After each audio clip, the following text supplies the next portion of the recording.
Hey guys, welcome to thrilling times. நம்மள எத்தனை பேருக்கு புராரி டெத் பற்றி ஞாபகம் இருக்குது? 2018 ஜூலை 1ஆம் தேதி டெல்லி நகரம் முழுக்க அதிர்ச்சி அடைய வச்ச ஒரு சம்பவம். ஒரு வீட்டுக்குள்ள 11 பேரும் ஒரே நாளில் மர்மமாக இறந்து கிடந்தாங்க. ஒரே குடும்பம், 3 தலைமுறை, எல்லாரும் ஒரே மாதிரி தூக்கில் தொங்கிட்டு இருந்தாங்க. இது சூசைடா இல்லை மர்டரா, இல்லைனா இன்னொரு அமானுஷ்யமான காரணமா? இதுதான் புராரி டெத் மிஸ்ட்ரி. என்ன நடந்ததுன்னு தெரிஞ்சிக்க வீடியோவை ஸ்கிப் பண்ணாம பாருங்க.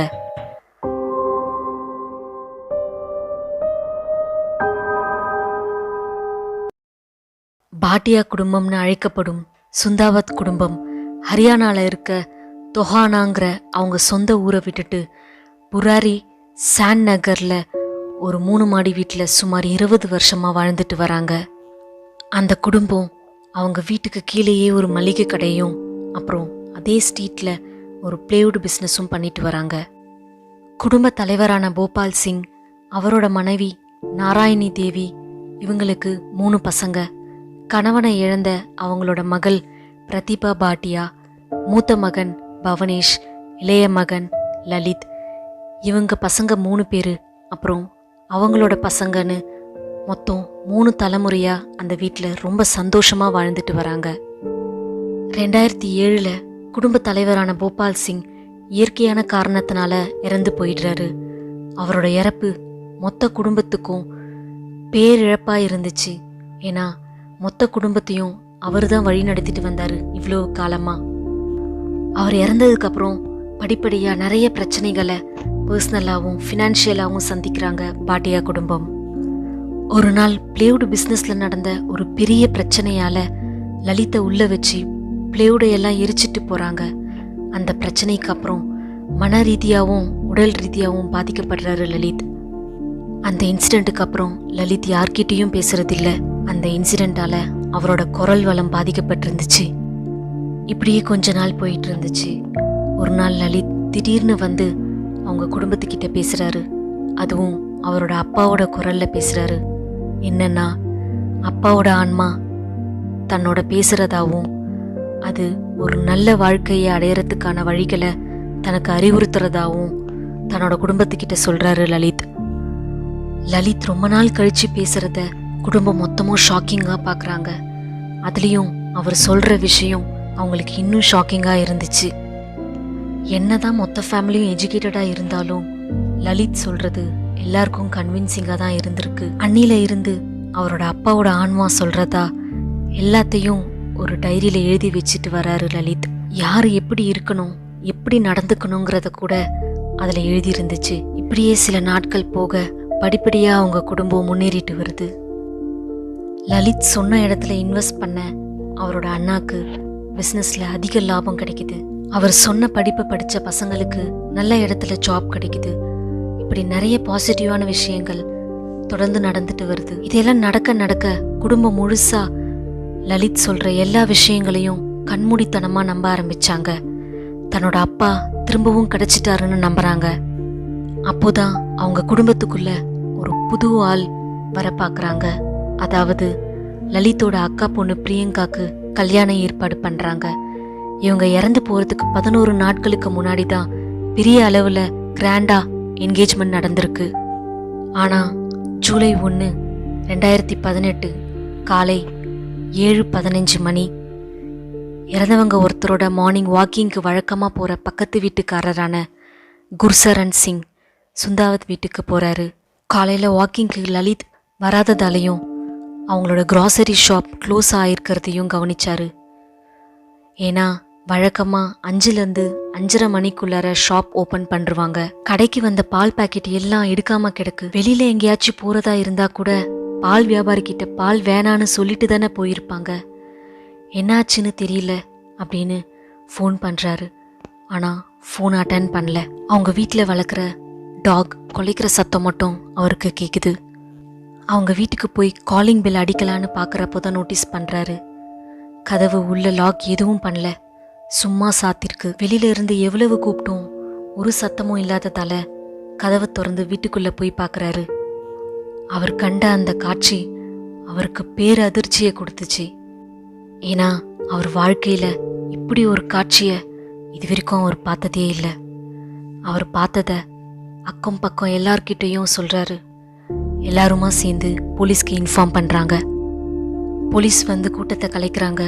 உள்ளே போய் பார்த்தா 10 பேரில் 2 ஆண்கள், 6 பெண்கள், 2 டீனேஜ் பசங்கன்னு மொத்தம் 10 பேரும் ஒரே கம்பியில் சர்க்கிள் ஃபார்மேஷனில் தனித்தனியாக தூக்கில் தொங்கிட்டு இருந்தாங்க.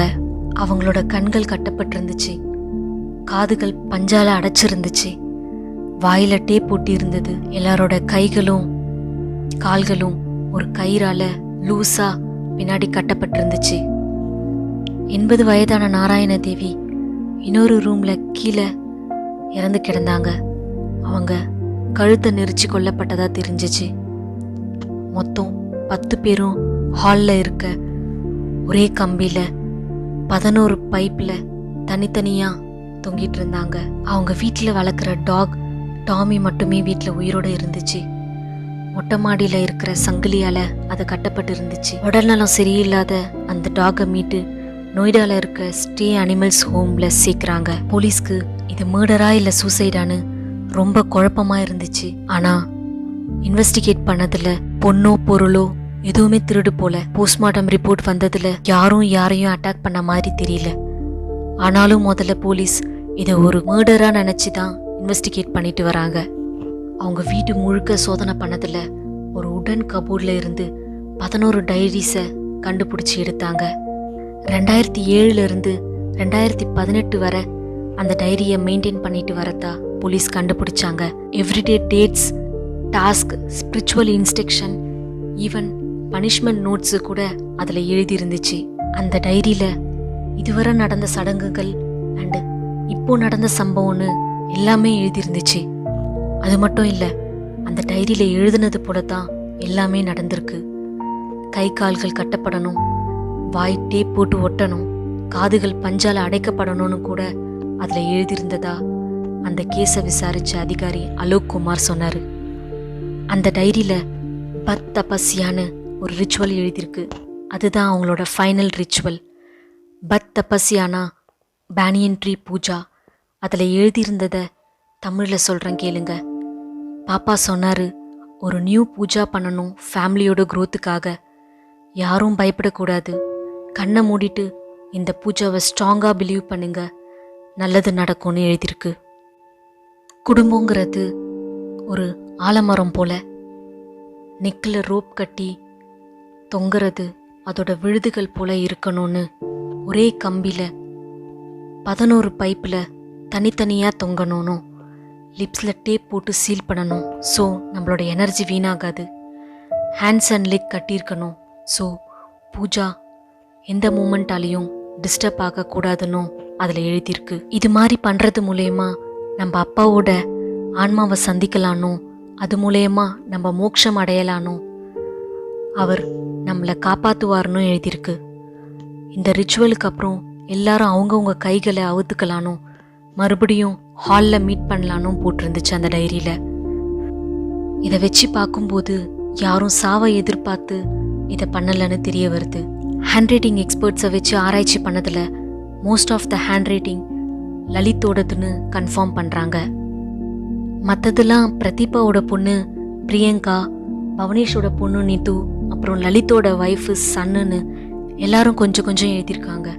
ஆனால் ரிச்சுவல்ஸ் எல்லாமே லலித் தான் எழுதியிருக்காருன்னு தெரியுது. இது மர்டர் இல்லைன்னு நிரூபிக்கிற மாதிரி சிசிடிவியில் போலீஸ்க்கு இன்னொரு க்ளூ கிடைக்குது. சிசிடிவி ஃபுட்டேஜில் அவங்க அந்த ரிச்சுவலுக்காக ஸ்டூல், ரோப், காட்டன், மற்ற பூஜை ஐட்டம்ஸ் எல்லாம் வாங்கிட்டு போகிறது அவங்க வீட்டு வாசலில் இருக்க சிசிடிவி ஃபுட்டேஜில் ரெக்கார்ட் ஆகிருக்கு. ஃபர்தராக இன்வெஸ்டிகேட் பண்ணதில் எக்ஸ்பர்ட் சைக்காலஜிஸ்ட், சைக்காட்ரிஸ்ட், ஃபொரன்சிக் டாக்டர்னு எல்லாரும் ஒரே மாதிரி தான் சொன்னாங்க. இது ஷேர்டு சைக்கோசிஸ்னு சொல்லப்படுற ஒரு டெலூஷனல் டிஸார்டர்னு.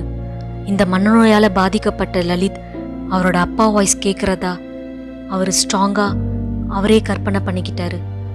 அந்த ஒரு பர்சனோட ஸ்ட்ராங் பிலீஃப் என்டையர் ஃபேமிலியையும் நம்ப வச்சு அவரோட வழிக்கு கொண்டு போயிருக்கு அப்படின்னு சொல்கிறாங்க.